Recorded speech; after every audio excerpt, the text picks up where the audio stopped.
Hey, bonjour à tous. Alors aujourd'hui, on va à la rencontre d'un ami, un préparateur de folie, un artisan de la performance, mais fou, bien sûr. Vous connaissez Doc de Retour vers le futur. Nous, c'est notre Doc à nous. C'est notre Doc personnel, on a envie de dire. C'est Alphonse, un préparateur de génie. Il va nous dévoiler sa vision très personnelle, mais très personnelle, de la BMW K1600. Vous allez voir, c'est fou. Et le pire, c'est que ça fonctionne. C'est un coup de soleil assuré à chaque fois que je mets les pleins phares. Salut Alphonse. Salut mon Jérôme. Oui. Ça va bien? Enchanté encore. Ouais, depuis 20 ans presque. C'est ça, c'est ça. Ouais. Alors moi je te connais un peu. Mais alors pour les gens qui ne te connaissent pas, c'est qui Alphonse? Alphonse Brand, la puissance du port du Havre. Qui n'a pas C'est la entendu culture de la betterave, je connais la musique aussi. Exactement, où j'ai inventé une technique qui est entre le funk et le stunt, le frump, ça s'appelle le strump, exactement, qui a été pratiqué de nombreuses années, notamment avec toi. Et ça donne exactement ce que vous imaginez. C'est spécial. Regarde, n'importe quoi. Voilà. Mais ça marche. Et ça marche en plus. Donc ouais, c'est une période que tu as bien connue puisqu'on avait commencé ensemble en 2003. Ouais. À l'époque, je faisais un métier où je m'occupais de sécurité routière et je m'étais C'est ça. sérieusement investi pour trouver des pistes de stunts, s'entraîner en sécurité. Et puis dans l'histoire, je m'étais aussi investi dans le truc puisque j'ai commencé à m'y mettre, juste un petit peu avant qu'on se rencontre. Et donc voilà, Alphonse Brand, c'est depuis 2003. C'est une passion de la moto depuis 1996, la date où j'ai passé mon permis moto. Et puis côtoyer toujours la bande de potes, la fête, les amis, les trucs insolites, jamais comme tout le monde, c'est un petit peu l'image du personnage. Après, il y a eu plein de choses de faites sur des motos, Oui, aussi.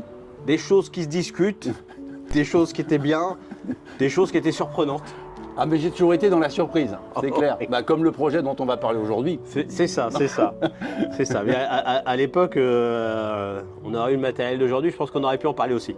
Ouais, c'est vrai qu'il y a eu certaines bécanes de stunt avec Ouais. la roue de secours intégrée, des barres de curling qui ressemblaient des tentes à linge. Ah bah t'étais Aussi. peinard.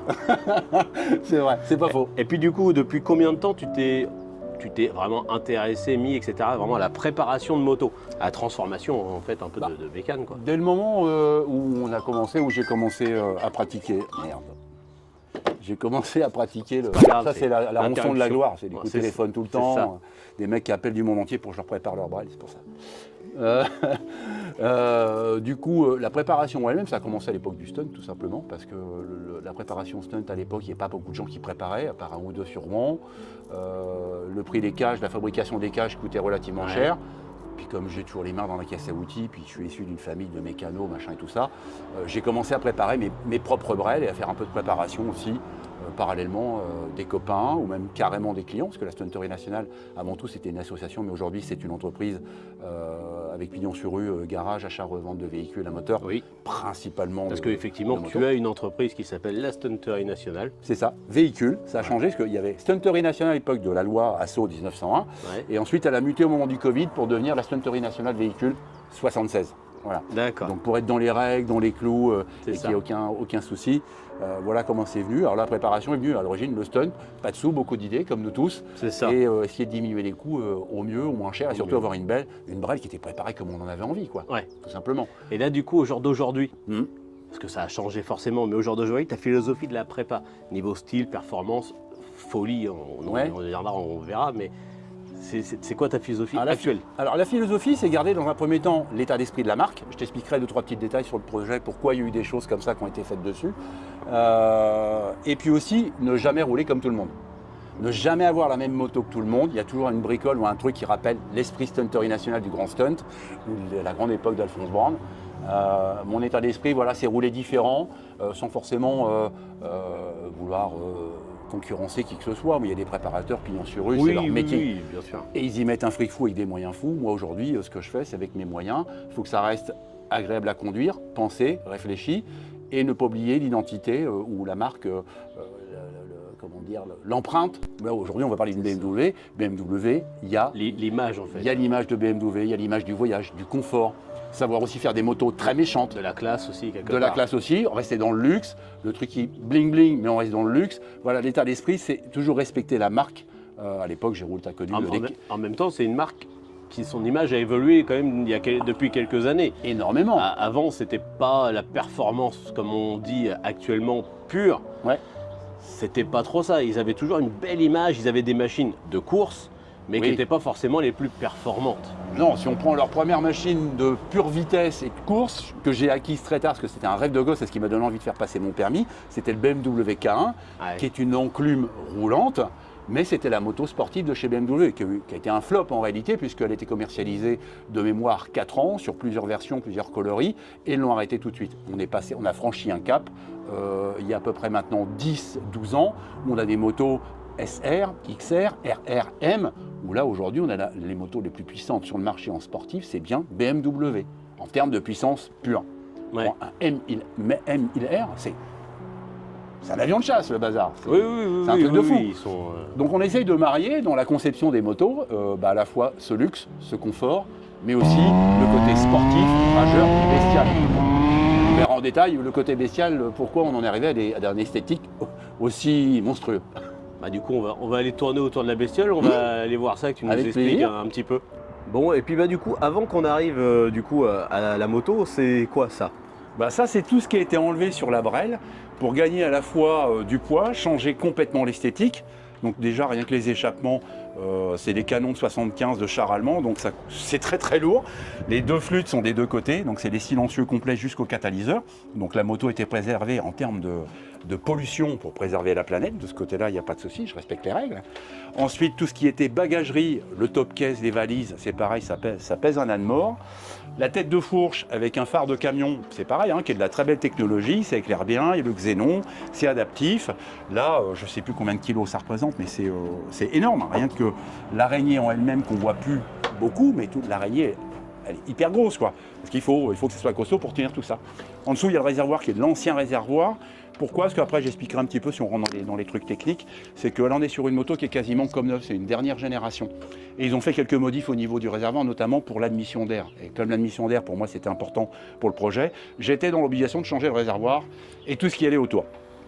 Sellerie, c'est pareil, c'était des très grosses selles, ça prend du poids. Le bâti arrière, c'est pareil, d'origine. Alors, c'est le bâti arrière d'origine que j'ai récupéré, mais que j'ai complètement tronçonné, lapidé dans tous les sens, raccourci, cintré. Voilà, donc au niveau du poids, on a gagné, je pense, largement entre 50 et 60 kilos en moins. D'accord, donc l'idée, ça c'est ton surplus. ça, c'est le surplus, c'est le rab. Donc, si quelqu'un a les 2-3 trucs qui manquent, je peux reconstruire une deuxième moto à l'identique en gardant celle que j'ai modifiée, sachant que j'ai aussi un cadre d'avance et 3 moteurs d'avance aussi. Parce que je me suis dit, pour monter le turbo, j'ai peut-être cassé un peu de ferraille, donc j'ai déjà préparé 3 moteurs complets. D'accord. Voilà, démonter et remonter entièrement pour les refaire à neuf. Bon, bah on va aller la voir maintenant, hein. Ça marche. Alors, déjà, pourquoi une K1600? Ah, pourquoi le K16? Alors pour la petite histoire, il y a 3 choses. La première, c'est parti d'un moteur de K16 avec 12 soupapes de pliés. Pour moi, un moteur, il faut que ça vive, il faut que ça chante, il faut que ça ronronne. Donc j'ai commencé à remettre en état le moteur. Mais pour que le moteur tourne, il fallait une moto autour. Bon, ça c'est la première chose. La deuxième chose, un infarctus.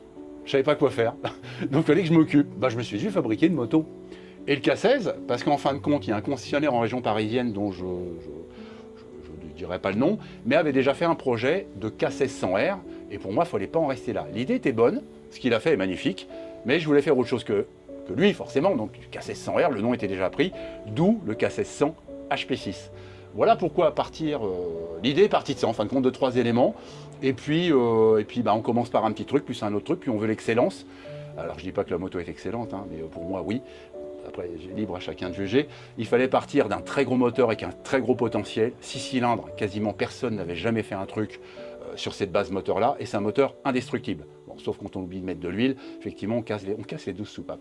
Donc il a fallu que je trouve le moteur. Ensuite, j'ai trouvé un cadre avec un faisceau électrique. Tous les carénages, je l'ai remonté pour l'entendre tourner quand même, pour voir si ça marchait. Et à partir de là, je suis allé chez un casseur dans la région de Rouen, Magrène. Et là, j'ai vu, tiens, qu'est-ce que je vais pouvoir greffer là-dessus? Alors, j'étais parti sur du S1000R. Mais comme la personne qui avait préparé un K16 avait déjà mis beaucoup de pièces BMW, et lui était resté sur l'état d'esprit, je mets que du BM sur la prépa. Moi, je me suis dit, pas grave, il y a des trucs qui sont vachement plus sympas.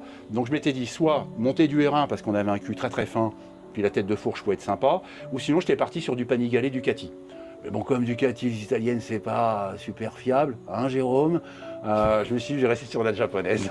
Je préfère rien dire. Donc voilà, d'où est venue l'idée. En fin de compte, à partir d'un moteur cassé où j'ai quasiment mis presque 6 mois, 1 an à le remettre en route, entièrement démonté. Et de l'autre côté, après on y rachetait un œil. Je m'en suis mis 3 de côté à cause du turbo parce que je me suis dit, les premiers moteurs vont peut-être avoir un peu de mal à être réglés. Donc je me suis refait 3 moteurs d'avance de K16 complètement à neuf. Voilà pour le point de départ de cette histoire de K16 HP6. Et du coup, quelles ont été les grandes étapes justement de cette prépa? Alors, les grandes étapes de la préparation, c'est toute la partie carénage, parce que moi, à l'origine, cette moto-là, demain, je veux la remonter. Toutes les pièces que je t'ai montrées là, il n'y a pas eu un fil de coupé, il n'y a pas eu un morceau de ferraille de découper non plus. Tout est soit en double, ou soit créé. Ça va de la tête de fourche jusqu'au bâti arrière. C'est un bâti arrière qui a été racheté d'origine, mais qui a été découpé, cintré, ressoudé, renforcé. Et après, pour faciliter aussi tout le passage du faisceau électrique, parce que là-dessus, moto multiplexée, t'enlèves un boîtier. Alors chez BM, t'enlèves le compteur, la moto ne démarre plus. Donc, l'idée, c'était d'enlever un maximum de boîtiers, mais en gardant le confort, parce que j'ai toujours mes poignées chauffantes, mon siège chauffant, l'alarme, toutes les options de la moto, sauf la partie hi-fi, où je ne pouvais plus caser les enceintes. Donc le seul boîtier qui a été enlevé, voilà, c'est le boîtier télématique hi-fi. C'est le seul que j'ai pas pu remettre, j'ai plus de place. Mais sinon, tout le reste marche. Il n'y a que lui que j'ai pas pu remettre. Donc la bécane, voilà, moi je voulais qu'elle reste en fin de compte du jour au lendemain, soit parce que je décide d'arrêter de rouler avec cette brelle-là, ou le jour où je la revends, j'offre la proposition et l'option, tu roules avec une moto pas comme tout le monde, et le jour où tu n'as plus envie, tu retrouves le confort d'un K16 full option. Voilà. Ça, c'était une des parties les plus compliquées. La deuxième, ça a vraiment été l'électricité. L'électricité, bon, voilà, comme tout le monde, je bricole, je touche un petit peu à tout. Mais le multiplexage, c'est vraiment un domaine bien particulier où on a des tensions et des voltages qui correspondent à rien. Ah là, je l'arrête 2 secondes quand même. Ouais. Comme tout le monde, c'est un gros mot, j'ai déjà rien compris de ce qu'il me raconte. comme tout le monde. Vas-y, coupe-moi le fil sur ma moto, tu vas voir combien de temps je vais rester chez toi. Le problème du multiplexage, c'est qu'un fil donne plein d'informations pour différentes parties de la moto, en fonction de l'intensité et de la puissance du signal que tu envoies. Donc c'était toujours pour alléger les motos et rendre les motos de plus en plus informatiques et donnant plein d'informations. La base du multiplexage, c'est ça. Un fil sert à plein d'informations. Donc la complexité, c'était de garder toutes les prises d'origine, donc retrouver les femelles ou les mâles qui allaient au bout, pour que le jour où tu as envie de remettre la moto d'origine, il n'y a pas de soudure, il n'y a pas de dénudé, il n'y a rien, tu rebranches, c'est fini, ça remarche. Donc ça a été quand même une grosse partie, puisque j'ai entièrement démonté la moto quand même 4 fois, parce que je me suis rendu compte, au bout de 4 fois que j'avais démonté la moto, j'ai quand même été jusqu'à changer la poignée d'accélérateur qui est électronique, la pompe à essence qui pour moi dépotait pas assez, changer le réservoir, parce que je pensais que ça venait du réservoir en lui-même, ou le fait d'avoir ramené de l'air supplémentaire, jusqu'à mon feu stop où j'avais un code défaut d'ampoule, j'ai dû le démonter pendant 4 jours. Et c'est un tout petit boîtier, qui est grand comme ça, une boîte d'allumettes, ça s'appelle un capteur de lacet. Sous le capteur de lacet, il y a une petite flèche gravée. Le capteur de lacet sert à calculer le déplacement de la moto dans 3 dimensions, sur 3 axes. Avant, côté droit, côté gauche, et dans le sens de la verticale. Quand tu le montes à l'envers et que tu es en pleine charge, la moto ne comprend pas que tu roules à 180 marche arrière. Donc elle te coupe l'arrivée de jus. Et elle ne marchait plus du tout. Je suis rentré de Paris comme ça. Effectivement. Donc j'ai cherché longtemps. Donc ça a été une des grosses parties complexes, quand tu connais pas ou peu l'électricité, l'électronique, parce que derrière j'avais quand même rajouté beaucoup d'options pour l'agrément et la signature lumineuse de la moto. Donc ça a été quand même une partie assez compliquée. Et des petits détails tout bêtes si tu veux t'approcher, c'est que ça je m'en étais pas rendu compte. Le bâti, je l'avais tellement diminué et centré. Ici, tu as un capteur d'assiette qui est pour l'ESA, la suspension électronique. Regarde la place qui reste entre la rotule et ça. Au débattement, soit ça passe ou ça casse. Et là, tu n'as plus d'ESA qui marche, tu n'as plus de moto qui marche non plus. C'était que des trucs à la con comme ça. Voilà. Et ces remontages, j'ai eu des surprises, même si tu prends des codes dans tous les sens, tu notes tout, jusqu'au moindre détail. Donc j'ai fait des montages à blanc, j'avais racheté un cadre en plus, un bâti arrière. Enfin, j'ai une moto complète en rab, parce que celle-ci, tant que j'avais pas fini mes pièces, je la laissais stock pour pouvoir rouler avec, ou me disant, j'abandonne le projet, t'as vu trop gros, quoi. Donc pour en arriver à des précisions du millimètre près, du carénage d'origine sur les carénages rapportés. Les guidons, c'est pareil. Ça passe au millimètre près. Voilà, donc la cocotte est relevée de quelques centimètres pour peu que ça touche.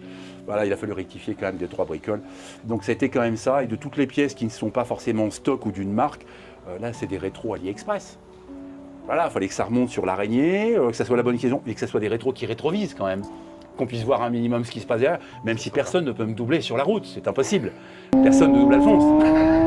Justement, tu as déjà eu des modifs moteurs ou des trucs à venir? Alors, les modifs moteurs, pour l'instant, aujourd'hui, c'est la ligne d'échappement où j'ai enlevé 30 kg de ferraille, où j'ai adapté dessus des Austin Racing. Donc, on verra le son tout à l'heure si tu veux.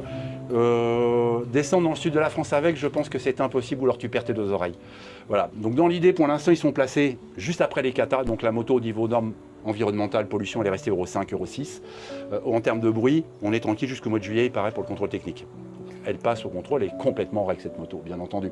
Pour ensuite faire travailler un gars qui fait de la très belle ferronnerie, Metal Custom, qui est sur Barentin. Dans l'idée, c'est de partir de là où on est aujourd'hui pour venir faire remonter des tubes et avoir 2 sorties de pot à l'arrière, façon MT-01, quoi. Voilà, repartir de là, de mes catalyseurs, remonter le long ici et finir les pots, voilà, ça lui fasse encore un cul bien affaissé, bien en place et que ça ne dénature pas. Parce que là, je ne peux pas faire autrement, mais cette histoire de prolongation de pot, soit je laisse comme ça, parce qu'après j'ai une deuxième contrainte, j'ai ça, c'est le peroxyde d'azote, 50 chevaux de plus. Je ne sais pas où je peux les mettre. La seule option, ça va être sous les poignées passagers, qui servent en même temps de support de bagagerie, parce que la moto a toujours sa vocation voyageuse, et le peroxyde d'azote, il n'aime pas la chaleur. Donc là, avec des tubes qui remontent là, bon, j'ai pas envie que 640 grammes multipliés par 2 m'explose le cul de la moto et le mien avec, quoi. Donc voilà, il y a quand même une nouvelle contrainte, c'est ça. Le peroxyde d'azote qui te permet en fin de compte de gagner 50 chevaux, voire 75 chevaux en instantané, tout de suite maintenant, en appuyant sur un bouton. Le kit que je vais monter, alors on peut rentrer un petit peu dans la technique si tu veux. Deux principes, il y a ce qu'on appelle le système dry et le système wet. Le dry, en fin de compte, tu viens injecter dans ton corps de papillon, j'en ai pas là parce que j'ai dû le ranger, je suis en train de le préparer. Dans le corps de papillon, tu viens injecter ce peroxyde d'azote qui est en fin de compte quasiment de l'oxygène pur. L'avantage de ça, tu n'abîmes pas ton moteur, tu ne prends pas de tours supplémentaires, donc tu ne sollicites pas la mécanique plus que ça. Tu viens en fin de compte optimiser ta combustion, c'est-à-dire que l'air qu'on respire aujourd'hui, on n'est pas à 100% d'oxygène à part en Himalaya ou très très haut en altitude. Le fait d'apporter de l'oxygène, ta combustion elle est à 100%, tu brûles tout ton carburant qui est injecté par tes injecteurs. Et là, c'est mélange détonnant, tu as quasiment, alors en termes de pollution c'est génial, parce que tu ne dois même plus polluer, je suppose. Mais grosso modo, tu optimises ton explosion dans ton moteur, tu ne prends pas de ton moteur, il n'y a pas de contrainte mécanique contrairement au turbo. Où là, turbo, c'est des pressions, tu sollicites mécaniquement énormément vilebrequin, piston, bielle et échauffement moteur. Mais tu as dans l'idée éventuellement quand même, peut-être. C'était prévu cette année, mais bon, le budget commence à fondre comme neige au soleil. Un kit peroxyde d'azote, c'est 1 500 €. Et pour faire recharger en France ça, c'est quasiment impossible. Enfin, c'est très compliqué. C'est pas que c'est très cher, mais c'est compliqué. Le turbo, si on rentre dans les détails, c'est 1 500 € un turbo neuf et performant. Et derrière, en termes de développement, on est sur 3 à 4 mois de travail, sur de la télémétrie, sur de la mécanique. Il faut rajouter et refaire la tuyauterie derrière pour faire du 6 en 2 pour réalimenter le turbo. Sur la partie boîte à air, la boîte à air qui est en bakélite va forcément fondre avec la chaleur des gaz d'échappement. Donc reboîte à air qui est quand même pour un 6 cylindres, ça fait un paquet de tuyaux, tout en aluminium. Donc ça c'est pareil, travail de ferronnerie. Et donc dans l'idée Metal Custom pour la partie échappement, Metal Custom pour la boîte à air et tout ce qui est prépa turbo, on a des champions dans le coin et des gars qui sont très bien. C'est du Jardin Moto, alias Doudou, et puis la Lopette, JLC Moto qui est sur Ifto. C'est 2 copains avec qui on a commencé le stun que tu connais très bien aussi et qui pour moi ont les compétences puisqu'ils ont fait quand même des bêtes de course à la Monster Race qui reste une course à la fois en termes de technique, les mecs, ils ont tapé des moteurs de fou avec des bécanes qui ne sont pas forcément très jeunes. Et ces 2 copains-là sont vraiment des experts. Je leur fais un petit coucou et je leur fais de la pub. Doudou, anciennement des Diffol, et puis la Lopette de chez JLC Moto. Donc voilà, la date d'aujourd'hui, on est sur une prépa esthétique, un début de prépa échappement pour faire chanter le 6 cylindres et aussi gagner en poids, mais en flux de gaz. Le peroxyde d'azote est sur le point d'être monté. Le montage n'est pas très compliqué, parce qu'après tu as 2 boutons, un bouton pour le mettre sous pression, alimentation électrique, et puis comme dans les films Fast and Furious, le bouton où tu as les flammes bleues, tout ça, puis tu t'envoles, ça va être pareil. L'idée de cette moto, c'est d'arriver à 270 chevaux. Alors si tu peux éviter de faire comme Fast and Furious, de vraiment voler en vrai. Ouais, non, déjà, toi, d'être sur la route, c'est bien, et d'y rester sur ces deux roues, c'est encore mieux. Ouais. Donc voilà aussi le challenge, c'est de se dire, j'ai un K16 le plus puissant. Donc là, pour du l'instant, monde. elle sort combien? Je ne l'ai pas passé au banc, je préfère rien dire comme bêtise. D'accord. À la base, déjà, c'est une moto qui fait presque 170 chevaux quand même. Ouais. Le fait d'avoir enlevé 60 bons, 70 kilos, Oui. on est à un rapport plus puissant, ce qui n'est plus du tout le même. Mais du coup, le but final, c'est d'y rajouter une centaine de chevaux. C'est ça, 50 en Voilà. instantané, plus 50 avec le turbo, C'est ça. 270. Bon, voilà, et sans péter le moteur. Bon. On va aller voir ça. Pas de péter le moteur, hein, la moto. Non, mais déjà, ça ronfle bien, les accélérations sont franches. Déjà, au niveau carburation, tout marche très très bien. Donc la modif, c'était par rapport, comme c'est une deuxième génération, je t'en parlais un petit peu tout à l'heure, c'est que les nouveaux réservoirs, ils ont été cherchés forcément dans l'état d'esprit de la moto, de l'autonomie. Ils ont été rajoutés 2,5 litres sur les 24 litres déjà d'origine de la phase 1. Donc on supprimait, on gonflait le réservoir, et j'avais eu la possibilité d'amener mes manches à air pour optimiser l'arrivée d'air de la moto. Donc il y aura un manchon. Aujourd'hui, les deux manchons sont pour la boîte à air uniquement avec ce qui est déjà monté dessus, mais après, une des deux entrées d'air coniques servira pour le turbo. Pour garder l'équilibre et pas rajouter encore un cône supplémentaire pour le turbo. L'idée, c'était ça, et de garder une face quand même relativement jolie. Et l'histoire de la symétrie et garder l'identité de la moto, j'en faisais allusion tout à l'heure, chez BMW, depuis sa création, on était sur des phares dissymétriques. Il y avait toujours un phare plus gros que l'autre. Aujourd'hui, ça a changé, on est arrivé sur du phare symétrique. Et donc, cette histoire de nid d'abeille, c'était pour rappeler cette petite touche BMW à l'ancienne. On avait un œil qui était à moitié fermé, à moitié ouvert. Voilà, alors soit on disait que c'était un clin d'œil, ou alors que la moto était borgne pour les gens qui n'aimaient pas BMW. Donc je voulais rappeler cet état d'esprit-là, avec le nid d'abeille qui donnait un côté un petit peu agressif, et garder la signature lumineuse d'origine de la moto depuis des décennies. Bon, Voilà. on va aller voir ça en mouvement peut-être. Bien sûr, pas de souci. Après, le détail, le luxe a été poussé jusqu'au logo lumineux sur le capot de selle. Voilà, illuminé forcément. C'est la touche Luxury de la moto, avec des feux de gabarit comme sur les toutes dernières, des feux de gabarit rouges qui sont aussi des clignotants dynamiques, avec les petits trucs qui se déplacent de chaque côté, parce que je voulais absolument qu'on tombe aussi dans le high-tech aussi, quelque part. Donc voilà, après c'est des petits détails comme ça. Et la moto est 100% conforme jusqu'au catadioptre. Oui monsieur, catadioptre. Alors pour garder l'esprit voyage de chez BMW, support de bagagerie fait maison, qui servent de poignée passager, où on vient se reprendre sur le bâti arrière. Alors les valises d'origine, c'était quasiment possible parce que le système d'accroche d'une BMW est vraiment propre à BMW. Donc j'ai préféré partir sur une base que j'allais fabriquer moi-même, qui est intégrée dans le capot de selle, mais peuvent être démontées, et la moto peut être complètement cul sportif, sans les poignées passagers, donc sans la bagagerie.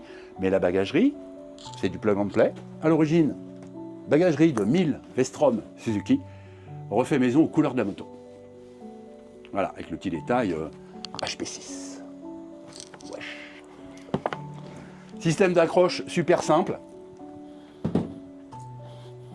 Un ancrage 2001 qui vient se verrouiller sur les poignées passagers et un système de verrouillage sur le bâti arrière en contrainte vers le bas. Tu ne peux pas perdre les valoches ni la passagère ou le passager ou ton chien. Sauf ce que tu veux. exprès. Sauf si tu le fais exprès et que tu Ouais. mets gros gaz. Voilà. Donc normalement tu peux perdre personne, ni les bagages, ni la copine derrière, quoi. C'est ça. Donc voilà, tout est fabrication maison, repeint forcément au goût du jour, avec les petites touches gris métallisé, kaki de la moto, pour qu'on reste forcément dans le côté, c'est pareil toujours, luxe BMW, avec des couleurs propres à BMW, parce qu'à une époque, on se demandait où est-ce qu'ils trouvaient leurs couleurs BMW. Il y a quand même des couleurs à chier chez BMW. Des violets prunes, on se demandait si c'était pas une mouette qui était passée par là. Et le kaki, bon, c'est un petit rappel à ma jeunesse. Voilà. Donc je trouvais ça plutôt sympa. Et je pense que les couleurs s'intègrent pas trop mal. Hein. Ça, on verra le retour sur les fans, la vidéo, tout Puis ça. disons que quand on te connaît, on n'est pas étonné. Voilà, ça. Puis toi, du kaki, il y en a partout. Le kaki, c'est la vie, quoi. C'est vrai. Donc voilà un petit peu pour la partie esthétique. Après, il y a aussi beaucoup de pièces créées complètement à la main où je ne connaissais pas du tout l'utilisation de la fibre de verre, du carbone, du mastic. Ces pièces-là ont été fabriquées maison. Le capot de selle entièrement maison. On est parti de bouts de polystyrène taillé au couteau pour couper du jambon à l'os. Et après, moulé avec du scotch américain, des couches les unes par les autres et des kilos de mastic pour en arriver à un côté aussi lisse et aussi parfait. Comme vous pouvez Donc voilà voir, un petit peu pour le travail esthétique de la boîte. La modestie l'a toujours étouffé. Toujours, ouais, voilà. Faut savoir remettre les choses à leur place, notamment l'église au milieu du village. Rendre à César ce qui est à César. Voilà. Et on reste dans le confort. Selle très accueillante pour le conducteur. Bon, pour le passager, il a fallu taper dans la mousse. Voilà ce qu'il en reste de la selle. Mais il y a quand même une bonne épaisseur pour pas avoir mal au cul. Voilà. Et elle reste chauffante, tout comme les poignées. On a regardé le confort de l'allemande. Oui, monsieur. Les options sont toujours présentes. Les options sont présentes et elles fonctionnent toutes. Jusqu'au régulateur de vitesse, il n'y a pas un code défaut, tableau de bord, tout marche.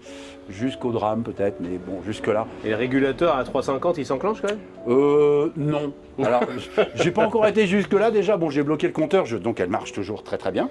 Mais je tiens à préciser qu'il était forcément sur route fermée. Mais forcément, le circuit juste à côté. On est bien d'accord. Sécurité routière oblige. Oblige. Donc voilà un petit peu pour les trucs où je me suis un petit peu cassé la tête. À l'origine, je devais réintégrer les calandres de série M4. J'ai gardé que le pourtour parce que les ailettes, c'était compliqué pour les faire tenir.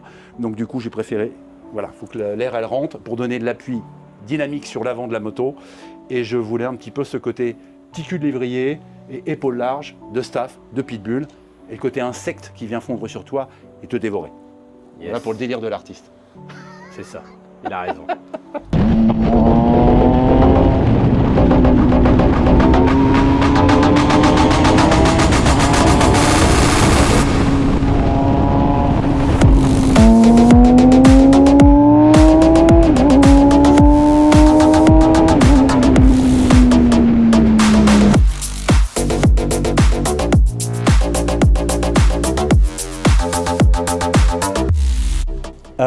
Alors quand il me voit le peu d'apparitions que j'ai fait, Rouen et puis Paris, région parisienne, c'est des gens qui sont les yeux grands ouverts, qui me font des signes comme ça sur le périph' parisien.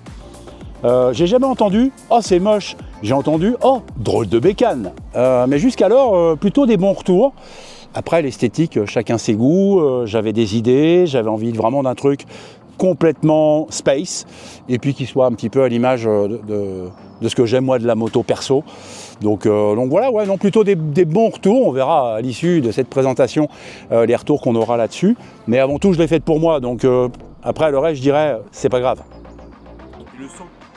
Alors le son, quand tu l'entends, il est déjà trop tard. Je t'ai déjà doublé. Alors, quand même là où la mélodie du 6 cylindres, c'est quand même magique. C'est que tu arrives à avoir un son rauque et aigu dans les tours. Alors c'est gentil jusqu'à 3-4 000, mais quand tu vas jusqu'à presque 9 000, ouais, là ça commence à péter les tympans, faire des grands trajets. Je pense qu'il faut les bouchons anti-bruit ou les boules caisses ou une nana à l'intercom qui arrête pas de tchatcher avec toi pendant tout le voyage. Ça c'est aussi une solution. Mais le bruit, j'adore, je kiffe trop. Alors pour conclure cette petite présentation agréablement faite et proposée par Shido, cette moto en fin de compte, oui, le mot m'a été soufflé par Shido. En fin de compte, ouais, c'est une partie de moi, on est chacun un petit peu, on fait corps avec notre moto, c'est l'esprit motard, c'est de se dire j'aime que ma moto s'identifie à moi et moi je m'identifie à ma moto. J'ai jamais eu ou très rarement des motos stock. Il y a toujours eu des petites modifs perso. On revient toujours un petit peu à l'époque du stunt. Tout le monde se rappelle de mes motos avec lesquelles je faisais du stunt ou du drift. Alors j'ai pris quelques années, je me suis un petit peu calmé d'apparence, parce que celle-ci, elle n'est pas calme du tout et elle le sera encore moins une fois que tout sera totalement terminé. Alors la moto, si vous vivez cette passion, vivez-la à fond. On n'a qu'une vie, faites gaffe à vous, roulez safe quand même un minimum. Pensez aux autres aussi. Et puis essayez de partager ça un maximum avec les gens qui n'ont pas forcément cette empreinte moto et la fibre moto, parce qu'avant tout ça reste une passion, mais il faut que ça soit la vôtre, sans déranger les autres. Alors vivez à fond, vivez avec la moto de vos rêves, ou sinon faites comme moi, fabriquez-la.